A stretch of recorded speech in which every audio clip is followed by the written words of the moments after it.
Hey everyone, welcome to Paper 1 Essay Techniques. I'm the GP guy and I'll be your main host for today. Okay, so moving on, I took PCME and I came from RI.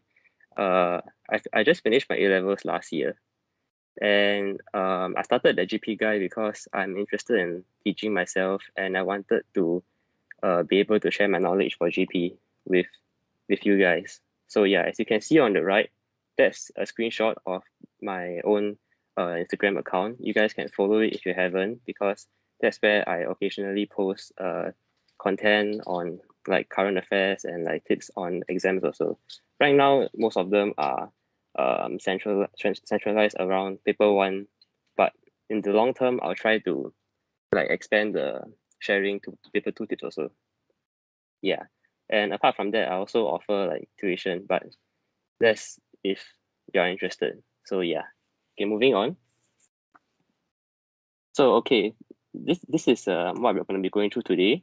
I'll be teaching you guys how to choose an essay question, analyze the question, and write an effective introduction, conclusion, followed by tackling some challenging questions. And at the end of it all, we'll have a brief Q&A sessions. So a number of you I've seen have forwarded a lot of questions to me over the past few days, and yeah, this is when I'm going to be going through all of the questions. Also, you can see that I've only chosen to go through the introduction and the conclusion is because generally I feel that most students have difficulty with these two. When it comes to the body paragraphs itself, I think it's really too individualized. Um, each of you have your own unique needs for writing a body paragraph, but it's hard for me to like go through of it, like I go through all of it within one webinar. So like if you have any questions about developing your own pure paragraphs, feel free to approach me. Or yeah. Okay, choosing an essay question. Okay. So choosing an essay question is not planning an essay question. Okay, bear in mind that when you're trying to choose a question, it's really just a matter of a few minutes. You know, you're trying to skim through the essay questions, 12 of them, the minute you receive the paper, and you want to quickly decide on a question that you'll be planning subsequently. So sometimes I've heard from my students that they can be quite indecisive. They spend up to 5-10 minutes trying to choose a question, and as much as possible, I would try. I wouldn't encourage that because really choosing is just um like the basics. You know, you're not even planning the questions yet. So and planning is a whole different league of work. So it's best if you can quickly decide on a question that you have that you're confident in and you can start to work on it as soon as possible. Yeah.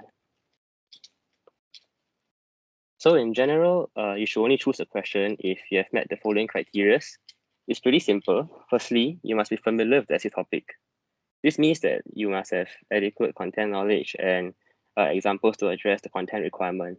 So this means that like maybe in your own revision, right, you have been marking for the for the topic already. Like let's say you're interested in media, you're interested in politics, and you have been collating examples for them. I mean, it makes sense lah. You don't prepare for let's say politics and media, and then you do an environment because that would make no sense. You wouldn't have any um, examples or contextual knowledge to back up your arguments, and it could be disastrous when you walk into an exam without any examples. And secondly, you must understand the exam question like fully, because some of the questions nowadays can be quite unique and creative. The words may be a little bit chim for you. I'm not sure, but as long as you're not sure of what you're doing right, don't do it. Yeah, to be safe. Only do the questions that you truly know what's going on and you are confident that you can address it well. And of course, the last point is that you must have a firm stand on the issue.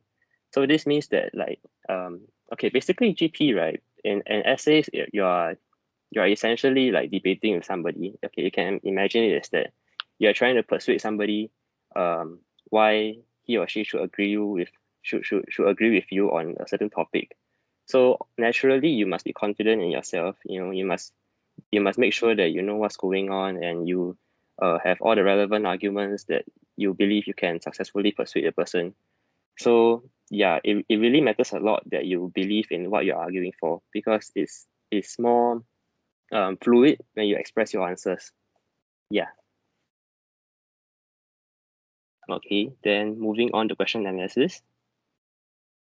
Question analysis is the part where we get serious in, okay? Because after you have spent the first few minutes choosing your question, this is the moment when you need to take some time to assess the question thoroughly. Some of the students, they just jump into the question without planning, or they just scribble some brief notes. That's really, really not good, okay? Because you need to make sure that you're on the right track, you have set the right boundaries, and it avoids getting like you prevent yourself from getting sidetracked. So what I propose is to adopt the 4D mnemonic. There are many like acronyms out there, and many tips that your teachers have taught you. So this is really just my own personal advice for you guys. So yeah, the 4Ds essentially means, okay, the first one is a bit scam. It's identify, but identify, decide, define, and determine. Okay, so let's run through them one by one. The first one is to identify absolute or relative terms. I'm sure you guys are familiar with what absolute and relative means. Absolute, in this case, some of the examples include all, none, always, or key, only, merely. Yeah. So these terms, right, when they are seen in the statement, is absolute because it suggests only one only one stand. So there is no room for uncertainty or whatsoever. In other words, the question is asking you to give a yes or no answer, but it's a must. So yeah, the example here is that education is the best solution for climate change. So clearly the word best is our absolute term, and the acceptable answers is just yes or no. Okay, what is unacceptable is that you say that yes, I believe that education is the best solution, but to some extent, this this doesn't make any sense because um, if you think about it, right, let's say like you tell somebody that you're always listening in class, but to some extent, but that makes no sense because you can either only listen in class at all times or you only listen in class for some times only. So yeah, by saying that you're contradicting yourself, which is bad lah. Okay, and moving on. For relative terms, we have like mostly, predominantly, largely, yeah. Uh, you need to be more careful with this kind of words because they are asking you to consider and to weigh both sides of the issue. So it's like a very common question that we will see is like more than, less than. Is environmental conservation more important than economic progress? For this question, some of the acceptable answers are yes, I believe it is more important, or yes, I believe that it is the most important, or no, I believe economic progress is more important. So these are all some ways that you can approach the question. Okay, then next, deciding on the central idea of the essay. A lot of people feel that this part is quite redundant. They think it's like quite dumb. It's very simple, very straightforward. But actually, I would say that it could be the pitfall for most students sometimes, simply because they have skipped this step. So they in the end they end up not knowing what's happening. So what do I mean by that? Okay, let me run through. So the essential idea here is to paraphrase the question, because sometimes when the questions nowadays, right, exam questions aren't as straightforward as they used to be. The words can be quite interesting and it can be quite lengthy also. So when you're paraphrasing the question, you're also summarizing the question and trying to pick out the main idea. So it's like the example here says that, in the age of social media, traditional media will become obsolete in your society. So the focus here is you need to evaluate whether people in Singapore still believe that print media, such as newspapers, magazines, books, they are important in their lives. There is another way that you can try to run through in your head and like before you come up with examples and arguments.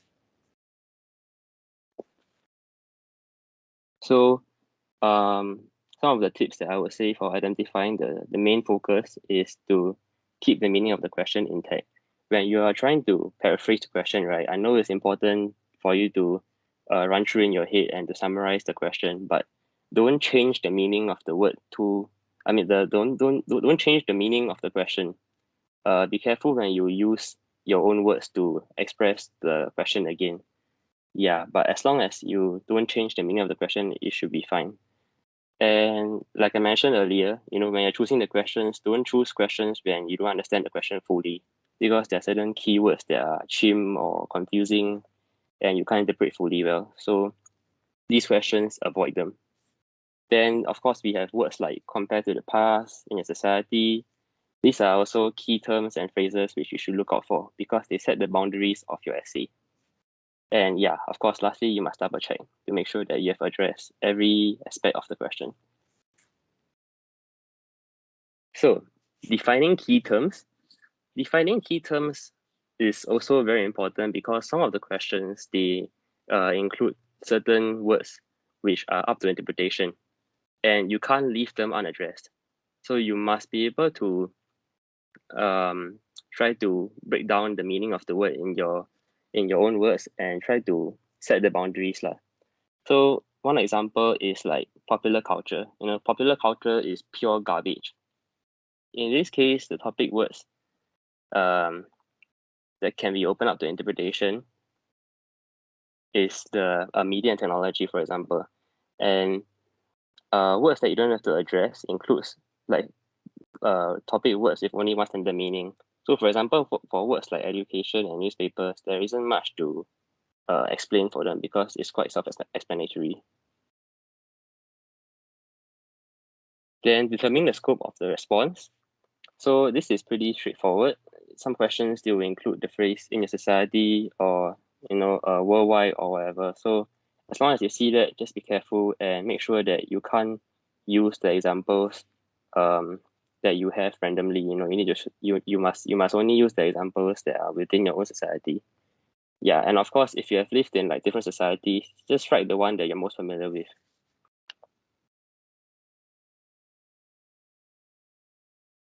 Okay, so moving on, writing an effective introduction. So the introduction is the first and the most important paragraph of your essay.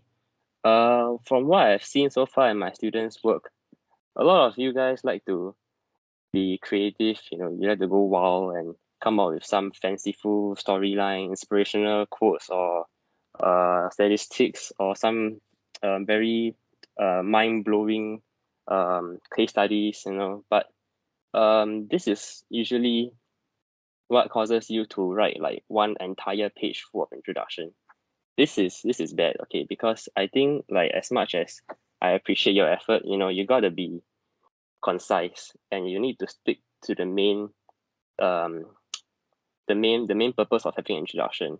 An introduction is basically just to introduce the essay, and of course you must have the blueprint of your arguments. You should have the thesis and you should define the key terms. These are the basics. So when it comes to hooks, right, I'm sure your teachers have mentioned how important a hook is, but honestly, I just wouldn't recommend you writing too much of it. Like if it's just 2 sentences, 3 sentences, that's fine, but don't over elaborate and you ended up having less time for your subsequent paragraphs. So that's quite bad lah. Yeah. So of course, I would recommend my adopting the BDD structure, but that's just my own personal advice. Like you guys may have heard of other acronyms or other mnemonics. So as long as it works for you, it's fine. For me, the BDTT is basically background and defining key terms, and okay, we'll be going through the other two later. So background is like basically what I've just mentioned. You can bring in your own hook with your own statistics, case study, whatever. It's fine, but don't make it sound too, how to say, like give a very lengthy speech. Keep it short. Make it just 2 or 3 sentences. Yeah, as long as you cover the basics, it should be fine. And then of course you must move on to set the boundaries, define the key terms. As I've mentioned earlier, you choose those words that are open up to interpretation, and you go and define them in your own words. Yeah. Then the next D is central debate. This is where you have to introduce your opponent's view and your own supporting paragraphs. Because an introduction is essentially a blueprint of the entire essay. It is where you introduce your arguments, where you present the layout of your entire essay for the reader to see. So in that sense, right, you need to make sure that you can lay out the arguments in your essay nicely. And yeah, so one example that I've given here is rehabilitation, not punishment, should be the purpose of the justice system. Do you agree? So view one, some believe that punishment as payback should be the core purpose, and afterwards you can write that others, however, feel that punishment could insinuate that the justice system is unforgiving. So yeah, this is just some ways for you to maybe introduce your arguments. And of course, you must be able to end off with your own main thesis. So you must explicitly state your stand clearly in a nuanced tone. This means that you need to introduce your own stand. Like what's your belief in this question? Do you agree or do you disagree? So maybe you can say something like, it is my staunch belief that so and so. Because a lot of students I've seen, I think they get too caught up with at the hook or sharing about the different arguments involved, but ultimately they like to include. I mean, they forgot to include their own personal voice, and that's quite important because every GPSA is about you. It's about how you want to lay out your arguments, what do you believe in, and what do you want to argue for. So when you forget to include a sentence saying I believe in or I feel that, then you're losing your own personal voice lah, and it makes your introduction look a bit weird also. Yeah, and also avoid having extreme words like, always, never, and all, because you don't want to sound too extreme. So this is one example. It's not always where we can have the BDDT, like uniquely separated out. Sometimes you can also merge the defining key terms with the background context. Like for instances where there isn't much key terms to like specifically define. Yeah. So you guys can take a moment to read through.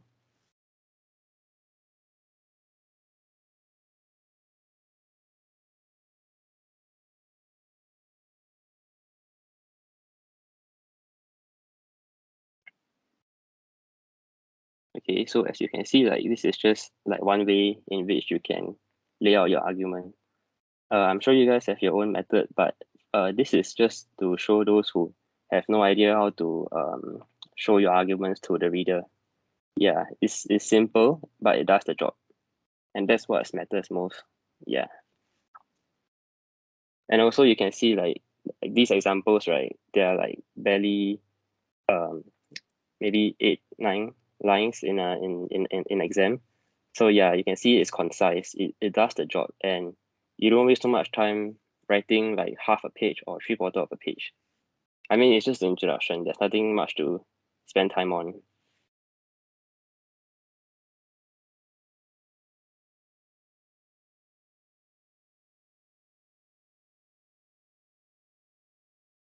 Okay, now moving on.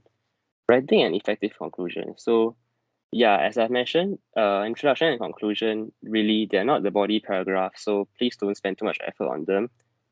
What's most important is you properly write out your body paragraphs. So over here, what I'm sharing is just one way in which you can write a very succinct conclusion. You don't want to spend too much time on it. What I propose is to follow the RSC method. So it's basically just reiterating and elaborating on the significance of the issue before ending off with a call to action. You want to reiterate. I think most of you would do the first part, which is the reiterating. You end up with like less than 1 minute for your conclusion, and I know that most of you will just go straight to summarize, repeating whatever you have written, and it's not wrong. I guess that works. Yeah. So, but on top of that, maybe you want to consider like expanding your conclusion by maybe including the significance. Make it sound more appealing, and it's like your final uh call for the public's um support, in whatever cause that you are trying to elaborate for. Yeah, it makes your main point sound more convincing also. So yeah, this is an example. The first line is the reiteration.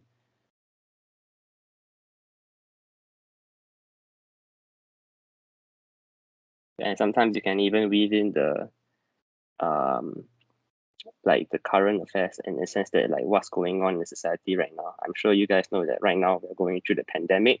So in this case, when the question like this about online learning, is increasingly prevalent in our society and in all societies, in fact. So you can make use of the COVID pandemic to elaborate on how in our shift to digitalize our education, we should continue to innovate and expand the list of online learning, so that we can achieve this utopian ideal. This is just one way to fluff up your language, which I'm sure you guys should know how to play around with the words yourself. But yeah. Second example, do social media truly promote the diversity of opinions? Yeah, I'll let you guys take a look.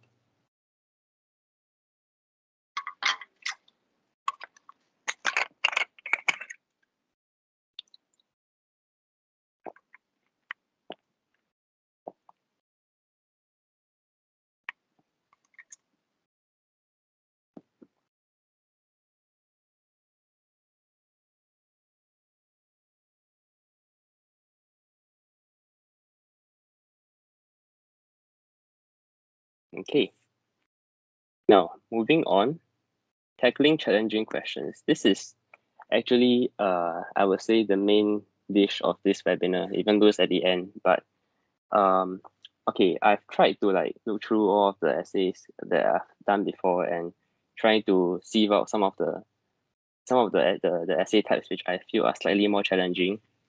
But unfortunately, I only managed to like sieve out two of them. If you guys have any interesting questions that you have come across yourself, feel free to approach me also.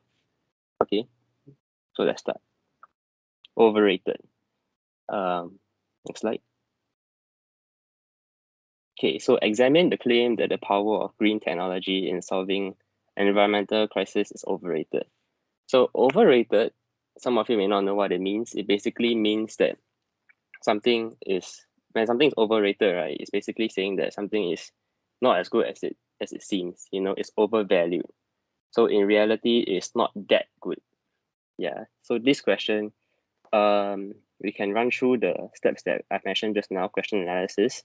Yeah. You can just show. Examine the claim. So the statement here, right, is from the all the way to overrated. The power of green technology in solving environmental crisis is overrated. This is the statement. Okay, this is a very absolute. This is a absolute statement. There is no room for uncertainty involved, and they want you to examine the claim. Examine the claim, evaluate the claim, consider the claim. They're all the same. They basically just ask for your opinion. Like, do you agree with this statement or not? So yeah, which is why as usual, whether do you agree or do you disagree, this requires a yes or no answer. And I don't see any in your society. So I guess this question is basically like quite a broad question. You can use any examples across the world. And when it comes to interpreting the keywords, our keywords here will be green tech, environmental crisis, and overrated. It's important to define these words because I think they can be quite broad, especially like green technology, for example. Also like whether or not like how you choose to define or interpret your keywords, right? It will also affect the way you um come out with your arguments in subsequent paragraphs. Yeah, so it's like for example, if you didn't define green tech as renewable energy, you only define it as sustainable technology, then maybe subsequently you won't be able to use let's say nuclear energy, as an example, or yeah, in your arguments. And of course, for environmental crisis, we have like the usual global warming, climate change. Yeah. Okay. Then moving on. Okay, so I'm sure you guys I'm not sure if you guys have done this question before, but there are many arguments that you can come up with for this question.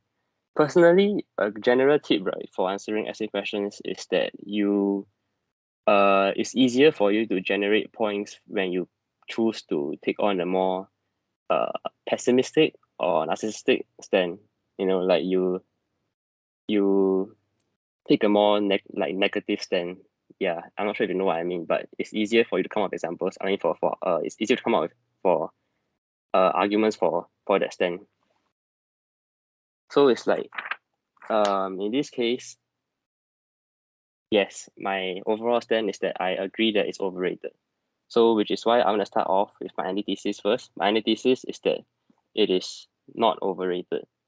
And one way in which it is not overrated, which means they're saying that green technology is indeed very effective. It is indeed not overrated because it is very, very valuable today. So one argument that I thought of was because green technology has empowered us with sophisticated but novel solutions, and it has allowed for effective breakthroughs. Yeah. Then the examples are flexible. You guys can come up with your own examples. But some of the examples that I found is like, let's say the first one, the development of mutant enzymes. They consume plastic, and it shows that like how green technology can help to like directly combat climate change. Yeah, another one is called waste shark also. I have no idea this existed until like 1 week ago. Apparently there's this drone that helps to clean up the UK coastlines, and it literally looks like a shark. So it's like this huge machine that swims around the coast and like gobbles up all the plastic waste. So yeah, I think it's pretty cool. So okay, and this is just one argument. Then moving on. So why it is ultimately overrated in spite of its solutions. So basically, from here onwards, you have to come up with arguments on why ultimately I believe that it is really not as good as it seems. Green technology is not that valuable. So yeah, the first argument that I can come up with is that the concept of how it has limited effectiveness because it is at best symptomatic relief. So okay, I'm not sure if you have heard of this phrase. Let me see what's the phrase. Okay, in Chinese we have this phrase called like 治标不治本. It basically means that it doesn't solve the root cause of the issue. It only deals with like the surface. So that's what I'm trying to convey over here lah. When I mention a symptomatic relief, it fails to address the social political root causes of the issue. So some of the examples that I come up with is like, okay, for this argument, right, it's very easy for you to come up with examples because there are many stakeholders involved when you examine the social political root causes of the issue. It can range from consumers to corporations to governments. Everyone has a role to play in worsening climate change. So yeah, these are three examples which I've come up with for each stakeholder. The first one shows Trump's withdrawal. I'm sure this one is a very famous example.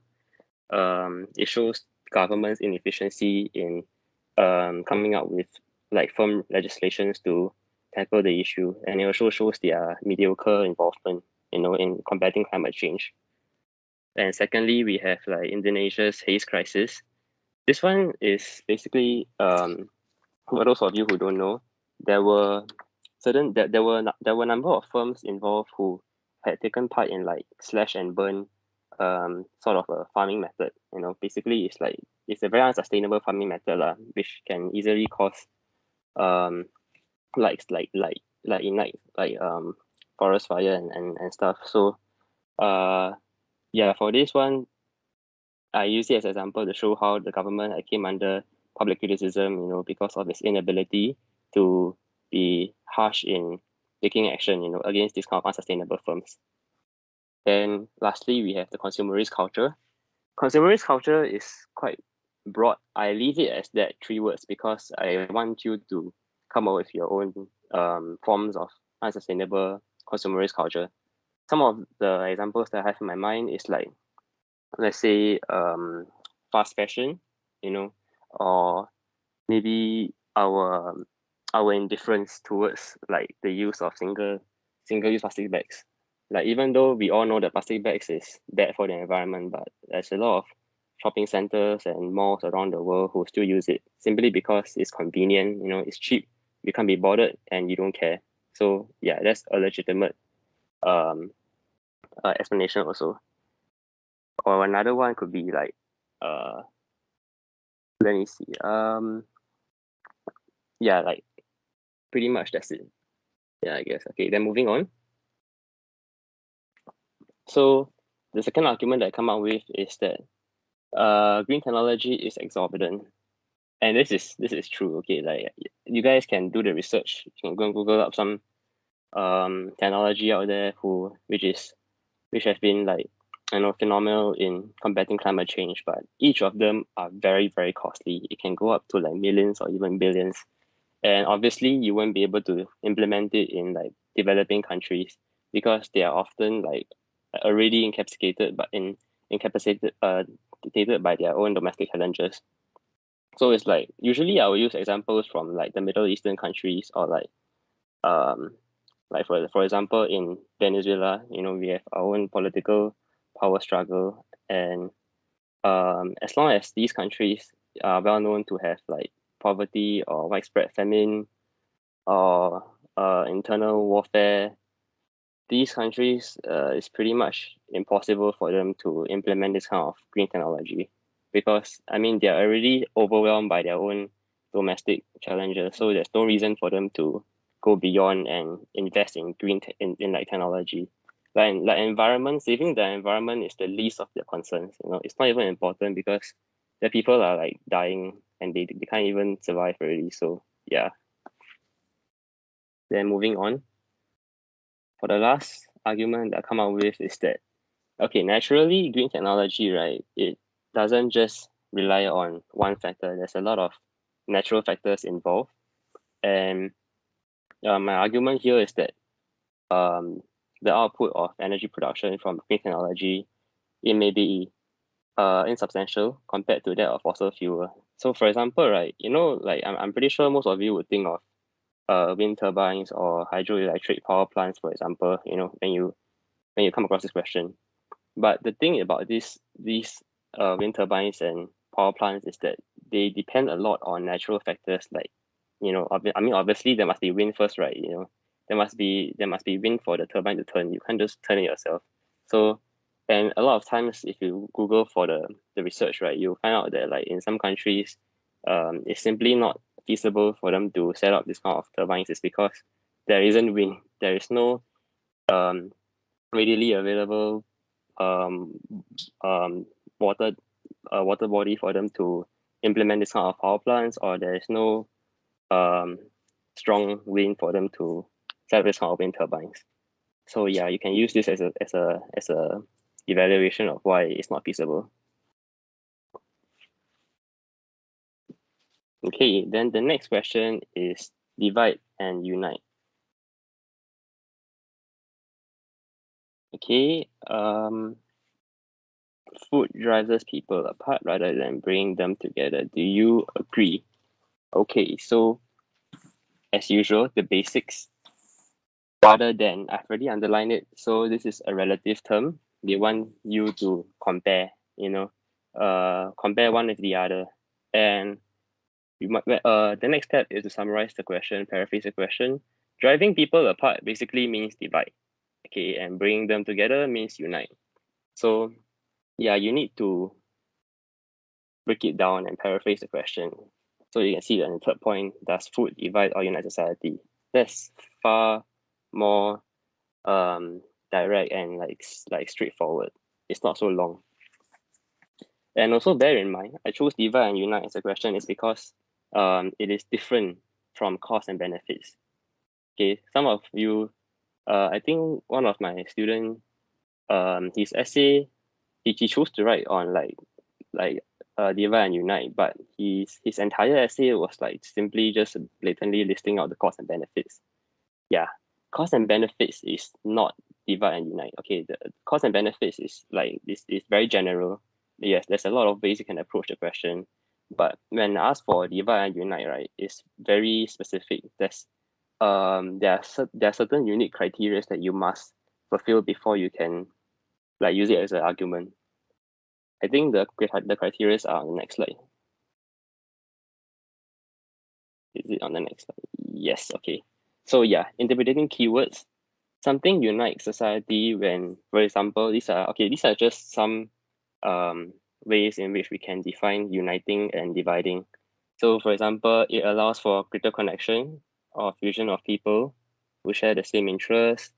It allows for greater understanding of each other's culture. It reinforces the sense of a shared identity, or an interest. And something divides when it leads to like unequal access, or maybe it sparks differences in opinions. So of course, like whatever I've written here, right, is non-exhaustive.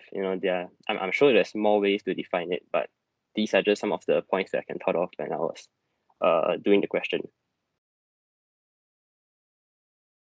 So why food unites society? So like for me, right, I find it easier to argue that food like divides more than it unites.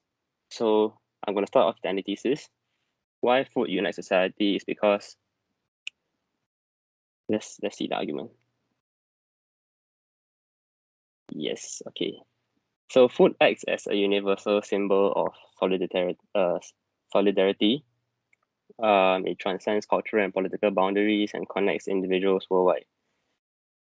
So yeah, I think this is quite a common answer for most students who even attempt this question.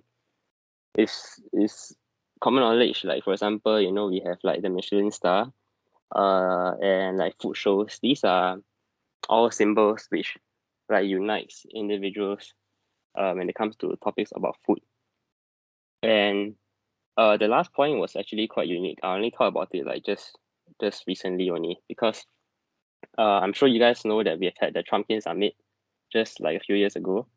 So if I remember correctly, they had served some unique cuisine for that summit, but I'm not sure what exactly. You can do your own research, but basically the argument here is that food can also be seen as an emerging diplomatic tool for intercultural dialogue. So yeah, this is one way in which you can elaborate on how it connects individuals worldwide. Then divides. Okay, so this is where I need to come up with arguments on why it is divisive lah. So remember earlier on I showed unequal accessibility, right? So this is my first argument. So the issue of unequal access to food is increasingly pervasive, where the developed nations can be seen relishing in the feast and developing suffer from like famine. So okay, for this argument, I think it's quite easy to come up with examples. Countries in like let's say like Sudan or Congo, these are just some examples that I've listed here. They're often plagued with their own domestic challenges, like famine and ineffectual governance, and it causes the people to rely a lot on like food imports. Okay, but on the contrary, in the affluent nations, some of them treat food as a form of art. They have like exhibitions, they have paintings and sketches. Like nobody does that in developing nations. As long as they see food, it's like the first thought is to eat it. So yeah, it's it's the unequal access that you can raise up as an argument. Then the next one is also something along the lines of unequal accessibility, but in the sense, but in for this case, I'm talking about the worsening rich poor divide. So, Monsanto is an international food company. You guys can Google about it. I think you will find some interesting um findings because yes, this is quite a notorious international food company which has been criticized for quite a number of issues. This is just one of the issue that is happening. But yeah, there's a lot of controversies revolving around this company. So in this case, anyway, the Monsanto, I've chosen it because it was well known for like driving poor farmers out of their businesses. It is patented GMCs, and yeah, basically it caused a lot of farmers to like lose their business and stuff. So it's So for this argument, right, I'm focusing on the lines of like production. Because I was trying to brainstorm about how I can approach food as a topic, then I thought of like production and consumption. So yeah, this is one way that food can be divisive, not just in the consumption aspect, but also in the production, the means of production. Yeah. Okay. And lastly, I'm sure you guys know vegetarians, vegans, they exist. I thought about them, and that's why I have this argument that food can be divisive between those who support the consumption of animal products and those who are against it. So yeah, the foie gras controversy. For those of you who don't know, okay, I have personally never tried it before, but I googled about it. Apparently, foie gras is like it's like a duck or a goose liver. It is extremely fatty and but it is very rich and it has a smooth texture. Okay, so basically it's like to even get this dish right, you need to stuff and force feed like ducks and geese with corn and like fatten the liver up to like 10 times its size. So yeah, only when the liver is like, like huge and like plump, then can you like harvest it and make it into a cuisine. And obviously, the whole I'm saying harvesting because in reality, I'm sure you guys know how gaudy it is, and yeah, so that's why it's highly debated to be a cruel um to be a cruel form of cuisine, and there are many chefs around the world who have refused to serve it. So yeah, this is just one example to show how food can be divisive for those who are vegetarian and those who are not vegetarian. Yeah. Okay. This slide, right? I only added it like last night because I was like scrolling through like all the questions for me, and I came across this question. One of you asked, what are double-barreled essays and how do I tackle it? Then I had to come up with like this slide and the next slide last minute. So yeah, but there wasn't much. Like we're not going to be going through the same question analysis as I've done before. This one is to just show you guys what are double barrel questions and how can we tackle it. Yeah, some of you may not know what the term is, but here are some examples. So double barrel questions, right, are basically questions that involves two or more questions. Okay, usually it's two questions lah. So it's like, let's say like the first question, consider the view that travel is fun but unnecessary. This is like on at first glance is one question, but actually there are two questions involved. The first question is consider the view that travel is fun. Full stop. Secondly, consider the view that travel is unnecessary. Full stop.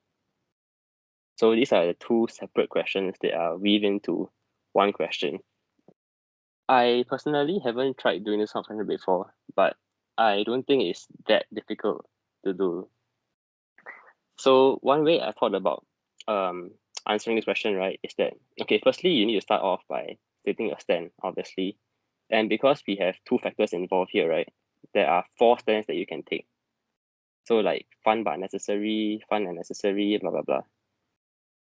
Okay, these are all four of them, as you can see, are different from each other. They are unique stands that you can choose, and there are no wrong stands. It's up to you. As long as you know what you're arguing for and you have the examples, sure, go ahead. Okay, so let's say, for example, if you chose that your stand is like not fun but necessary, right? But your essay structure will look like introduction, followed by the first any thesis. Any thesis you can talk about fun or necessary. So because your stand is not fun but necessary, right? Your antithesis should be on basically the opposite of whatever you believe in. You can it's up to you to choose which stand you want to argue about. All you need to do is to write one antithesis and then followed by a supporting paragraph on why it is not fun, and lastly a supporting paragraph on why it's unnecessary.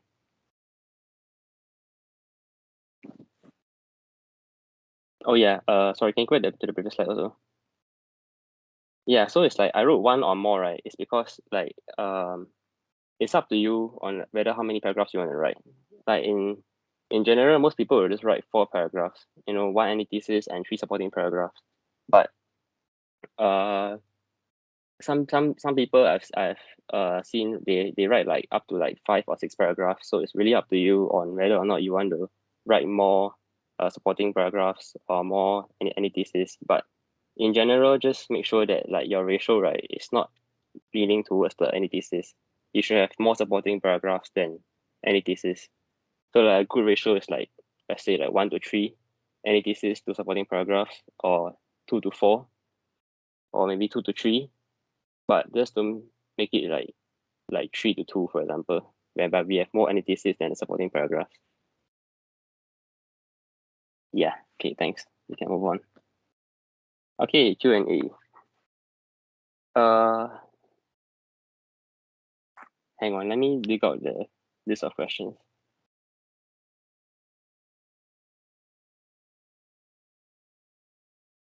Okay. The questions that you guys send in, right, while filling in the form, these are the questions that I'll be looking at. But if you have any other questions that you have just thought of, like over the past 1 hour, you can just like type it in the chat box now or something. Firstly, let me see. Okay, there are some of you who have asked like how to choose an easy question. What are some easy questions to do? How do we tell whether the question is easy or not? Okay, please. Okay, what our advice is like, you make the paper easy for you. Okay, not the other way around. You study like the appropriate amount of content yourself. Make sure that you're well versed in as much topic as possible. Politics, media, environment, culture, whatever. You make sure that you are steady. You're confident.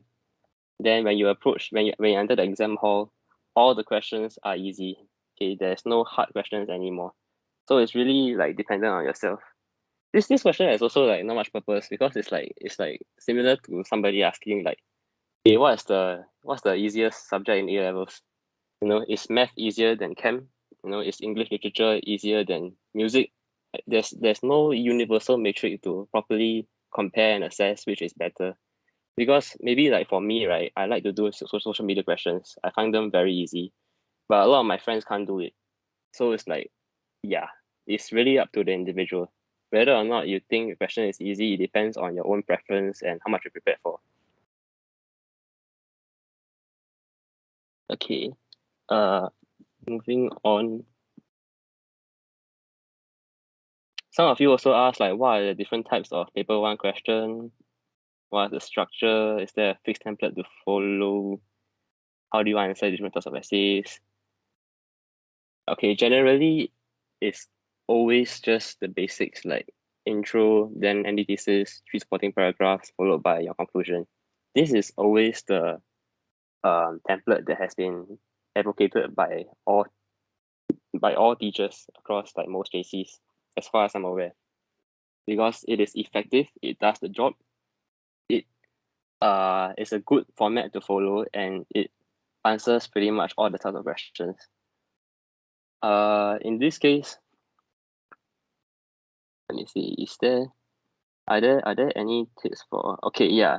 I think like the only difference when it comes to this kind of, like when you approach different types of essay questions, is that you got to be wary about certain keywords like absolute or relative terms. Maybe this will affect like, okay, they will definitely affect like the way you structure your arguments. But other than that, it's really just still antithesis followed by supporting paragraphs 1, 2, and 3. There won't be any change to this format. And the reason why you want to run through the antithesis first, right, is because you want to quickly get over all of your critics' arguments first. Yeah, okay. So as long as you follow the structure and accordingly, like change your phrasing accordingly depending on the question. If you see more than, or if you see best, the key, then yeah, be careful when you phrase your arguments that like accordingly. But if not, the template is always the same. Uh, I really can't remember examples. How do I still do well? Okay. You guys are like, I guess most of you are like JC students, or You guys have been through 10 plus years of education. I trust that you guys should have your own unique style of memorizing or whatever. Okay, because like at some point in your life, you definitely need to memorize. Okay, there are many memorization techniques out there. I don't know, but just try to. Okay, maybe like one reason you couldn't remember examples is because uh you you're not focusing on the right aspect. Like let's say that you found an article on censorship, and you're trying to memorize the entire article, the name, the reporter, the date, the country, the stakeholders involved, the victims, the statistics, the damage. Okay, that's just too much information to memorize. So maybe this is one reason that you can take note of. Whenever you come across an article, right, just sieve out the main idea. Like let's say like let's see. Recently Facebook came under scrutiny for its inability to combat hate speech. Yeah. You see, I can remember this even though I didn't fully read the article because all I remember is that Mark Zuckerberg, he was criticized by a number of firms, for their inability to combat hate speech. And exactly what details involved, right? Like the name of the technology involved, the algorithm, the victims, I don't care. It doesn't matter. I don't need to raise them at all. So yeah, just try to summarize and paraphrase examples that we see about the key ideas and you should do fine. Yeah. Uh Also for those of you here who are under me, right? Now you understand why I would teach you guys that way, right? It's easier to remember stuff that way as compared to just blindly remember examples out of nothing. So yeah. Um oh my gosh. One of you asked like 5 questions. How do you pick examples that are relevant? How do you find examples? How do you write the examples that we have found? How do you improve for GP? How do you practice for GP? Oh my gosh, you need you need help. Okay. Uh, how to say? Yeah. Okay. The examples part I've already covered previously already. Relevant examples. Basically, obviously, you want to find examples that you have been for topics that you've been preparing for. Like let's say you are keen on doing social media politics, okay, then you just find examples for that. You don't go and find examples for environment or for arts because it's not your interest. Yeah, it's easier that way. If you have not enough space in your head, right, just stick to memorizing what matters.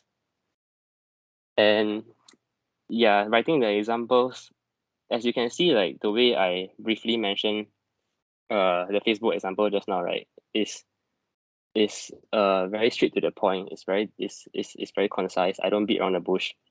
And I guess that's one way that you can write the examples that you have found. Yeah, the examples is really just to support your main argument. And I think what really matters is your evaluation also and explanation. So don't spend like too many lines on writing the example. Maybe just 3 or 4 lines, that should be enough. But don't like write like 10 plus lines, trying to elaborate on the whole example. We don't need a speech from you. It's just sharing what you know. Because what really matters is the explanation that comes afterwards. Yeah. Okay. And how do you improve for GP? How do you practice for GP? You just practice lah. You go and write as many essays as you can. Or okay, if you can't write, you just brainstorm about the arguments that you have. You can approach us at like on Discord. You can approach me also, and I can help you vet through. If not, you can ask your teachers in school, schedule them for a consult, and like in one shot, you run through like all 10 essays that you have done. Maybe just sharing like some like that's quite common also. Like back in my school days, some of my friends, what we would do is like let's say I have like 4 friends, right? Okay, then each of us do like 3 questions. So in total, we would have done like 15 questions. Then we gather together and we ask for a consult. Then we just run through all 15 at one time with our tutor. And yeah, in that way you can also like gain access to 15 types of essays, even though you've only done 3. So yeah, that's quite a common thing that we used to do lah. But it's up to you also. I mean, uh, every individual have their own style of practicing, but as long as there's a consistency involved and there's an effort made to try to improve your writing, right? I think you're on the right track. Yeah. Some of you I know feel like GP is H1. It's not that important. Uh, or maybe you're not interested to pursue a humans career in the future. You want to do science. You love biomedical, whatever. That's fine. But please don't like sacrifice your GP and get an E. If a GP is E or D while your others are all straight A's, right? It still looks ugly, lah. I mean, your report card will show like a ugly D over there. Nobody wants to get D. So yeah, make sure that you don't leave it to the last minute. Some of my friends I know they say like GP, the best way to prepare for it, right, is to enter the exam hall empty headed, because that way you can anyhow whack whatever you have no fear. That's bullshit. I mean, obviously you don't want to go in there without knowing anything. There is no way you can score well for that. Like it's bad, seriously. You will have no confidence, and if the question is something unexpected that you haven't seen before, right, then it can throw you off guard lah. So yeah, please don't do that. Then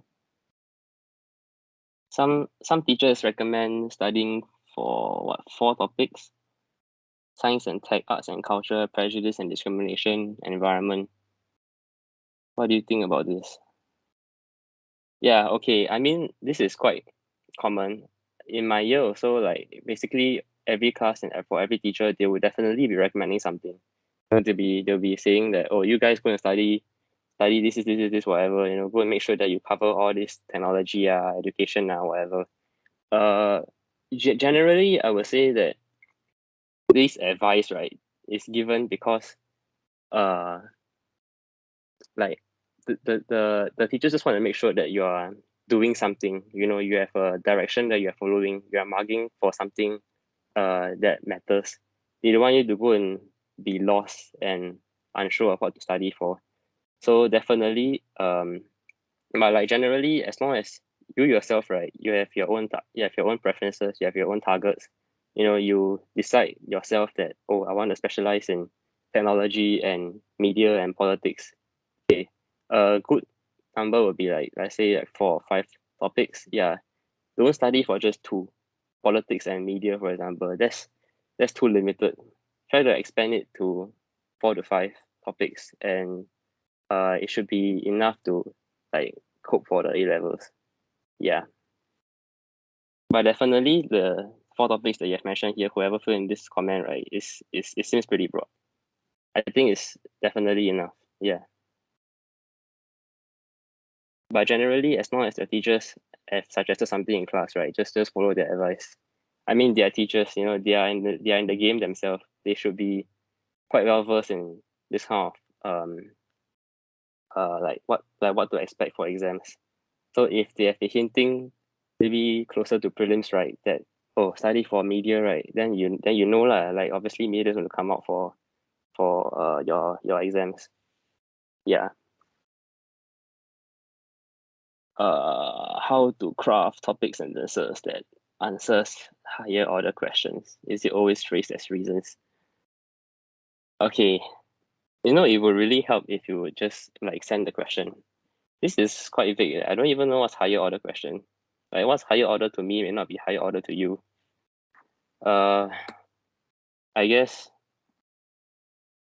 let me see.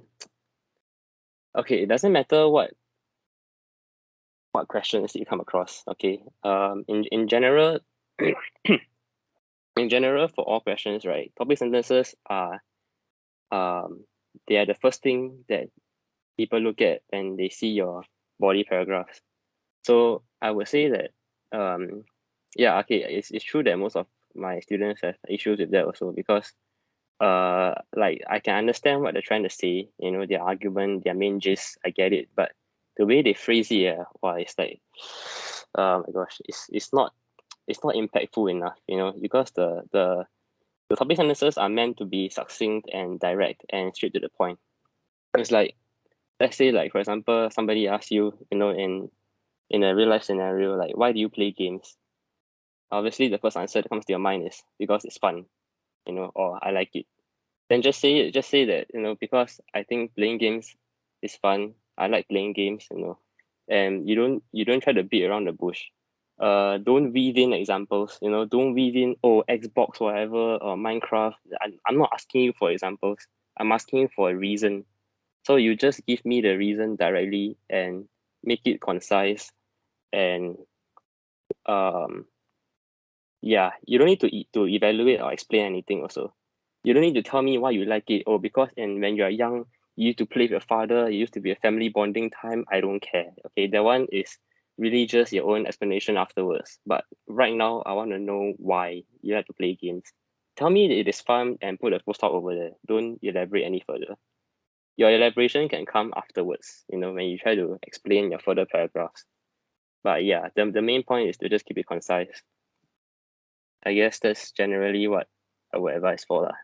But it would be better if you could just PM me afterwards and send me the question that you have come across. How do I use an essay writing method that saves us more time instead of doing supporting and opposing arguments separately? No way.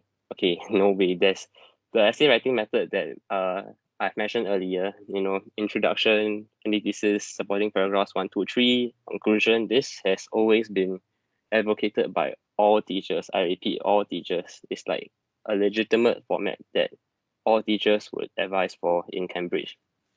There and there's a reason also, like there's a reason why you don't combine arguments together, because each paragraph um follows the PEEL structure, right? PEEL, right? Yeah, it's not like PP, it's like P, it's 1 point. So you want to make sure you want to make sure that each paragraph conveys one idea. It's not like you're conveying subpoints or um trying to introduce uh like 3 or more arguments into one paragraph. So yeah, uh just stick to that structure, and I guess write faster. Yeah. A lot of times when you want to save more time, right, is you can try to save more time when you're writing the introduction and the conclusion, because these 2 paragraphs are where you shouldn't need to spend too much time on conclusions, right? Like for me, sometimes when I run out of time, I just literally write one sentence, in summary or in a nutshell, whatever. Then I just reiterate. I don't even bother to do the call to action, whatever, because I have no time. So yeah, that works. You won't get penalized. It's fine. What matters most is that your main arguments, right? The 4 body paragraphs, they are well developed, and you have conveyed all your ideas properly. So that's what really matters. Are there any good GP tuition centers you can recommend that have good content resources? Yeah, the me, you can come, you can come for me. Okay, but uh, on a more serious note, right? I guess, like, if you are too lazy to search about examples, from what I know, some of my friends, they buy notes on Carousel. Like some people sell, some of the seniors, like us, we like they sell their notes for like $10 or something like that. It's easier that way, because like I feel like if for this student, right, whoever asks this question, if your issue is coming up with examples, then yeah, like you're fine with the writing technique, right? Then you don't need to go and look for tuition specifically. It's quite expensive that way. Yeah, a lot of the tutors, they will cover on the whole spectrum of writing skills which you may not need. So if you're just looking for content resources, just go online and, or I mean, like, go on Carousel, or maybe you can even just form a study group with your friends and everybody chip in for one topic. Yeah, that's also another method. Personally, I'm not well versed in what tuition centers out there offer. So yeah, I'm sorry if I can't come up with any good brand names. Yeah. If Okay, earlier on I mentioned, like, you can come to me, right? Like, generally for me, I wouldn't my tuition is not champion on content resources. It's like 60-70% technique and 30-40% on content. Yeah, because I mainly teach people how to craft topic sentences that are impactful. Examples definitely matter, but they're not my main focus. Yeah, that's the main gist. Okay, how do you how do you memorize GPA examples when there are countless examples, especially in detail? Okay, yeah, this question, how do you memorize GPA examples, especially when there are countless examples? Is basically what I mentioned earlier. You don't bother memorizing the whole article. You only memorize. Okay, let me put it this way. You only memorize the details that are relevant or that you will use in your writing. Like, would you write the name of the author who wrote the article in your essay? No. Would you write specifically how many victims were affected in the different industries? Maybe, statistics matters.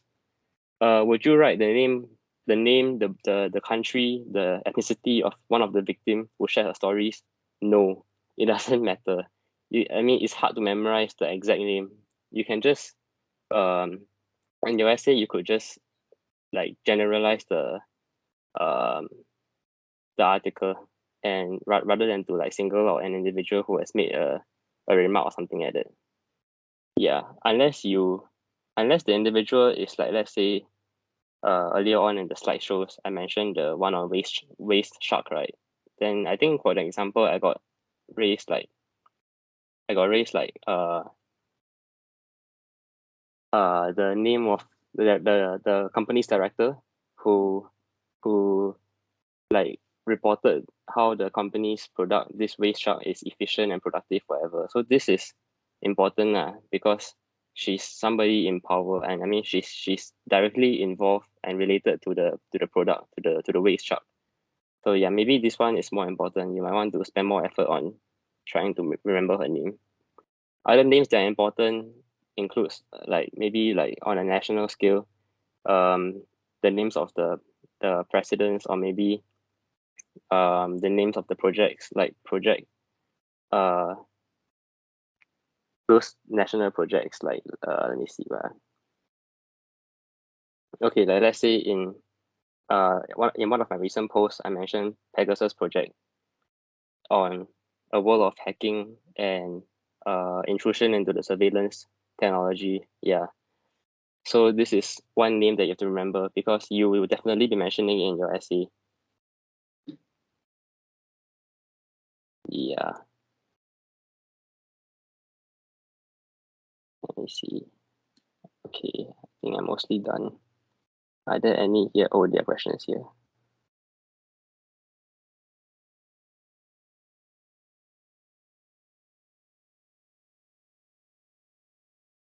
What's this?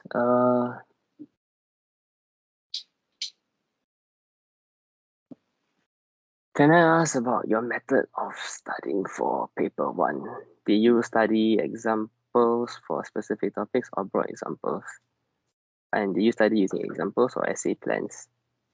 Okay, let me share with you about how I study. So like basically for me, right, um, I would say that I um okay, let me think of how to put it.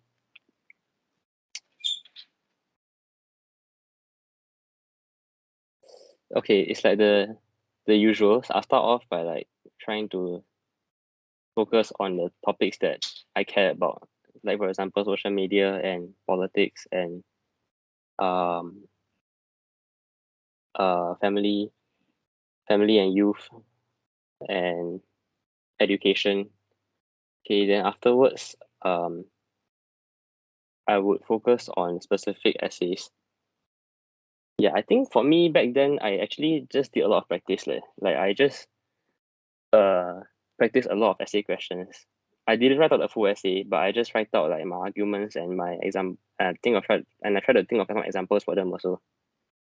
Yeah, because practice is really what matters. You want to make sure that you're consistent in your efforts. So for me, I did a lot of practice. I think I practiced like easily, let me see, like 30 over questions, 30 to 40. Okay, but and this is excluding the school test. Yeah, like in my own personal revision, I went to study for all these essay questions. So it's like I just make sure that I have enough coverage and my effort is consistent. Okay, honestly, right, like I'm not a legend in English or anything. My language was quite poor at the start of J1. But occasionally, like I would read articles, like op-eds, and I also follow like the BBC and um Fox News, for example, CNN. Some of them have articles on current affairs which are really nicely phrased. The words there, right, are quite chim, but over time, the more you read it, the more your language will also improve. Yeah, it won't be so layman and so basic. You actually fuse into you. You will be able to um use this kind of strong language in your essays also. Yeah, and also like I know some of you like to uh get examples by reading those articles. Like okay, that's fine, but if you're looking at like trying to find examples um that are bite sized, right? Because maybe you don't like to read long articles like me. Okay, then maybe just follow like on Instagram or go and Google search for like bite size crash courses on like topics or something like that. Yeah, because sometimes when you read a whole article on let's say hacking, right, it can be very, very long. There are a lot of unnecessary information. And then you must take like literally a while to read the whole article. Yeah, it can be quite overwhelming now. Some of my friends, they've shared that they'll watch like YouTube crash courses on certain topics like education or something. I'm not sure if it's effective, but according to them, they say that it was enriching because they knew a lot in like 1 hour, stuff that they have never known before. I guess that could be useful. But yeah, it's but still my advice would be the same. You don't study for those that you are not going to be doing. You need to be quite firm in that. Like once you have chosen a certain topic, right, you need to stick to that to to these topics because you can think of it as like they will represent you throughout your whole GP pathway. You will be in an exam, you wouldn't look at other questions but these topics. You will only do these topics. Yeah, I mean it makes sure that you don't waste time and you keep your revision succinct and um efficient. Yeah. Did you study examples? So yeah, as I mentioned, okay, usually I will prefer to use broad examples because sometimes broad examples can be used across different essay questions or even different topics also. Yeah, it's like let me see. One of the examples I remember is um on environment.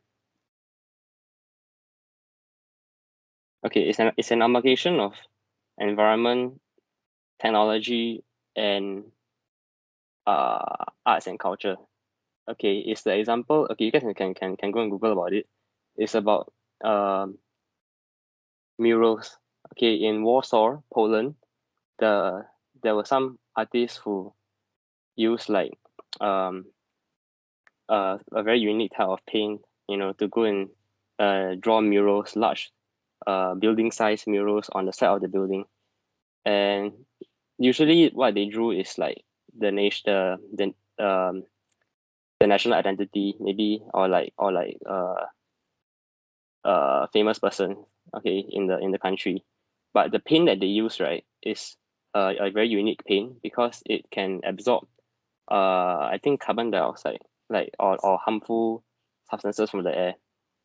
So yeah, and they drew this kind of very huge building size murals across almost the whole like state or something. So it's like uh yeah, it was very effective in like it's a very novel and um promising solution to combat climate change.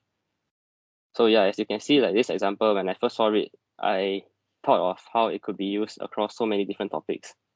So it's definitely like more efficient in my own revision also.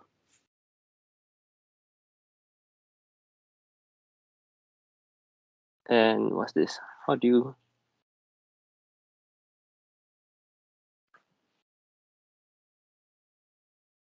you evaluate the examples? How do we mention the significance of it to the example in the clear link?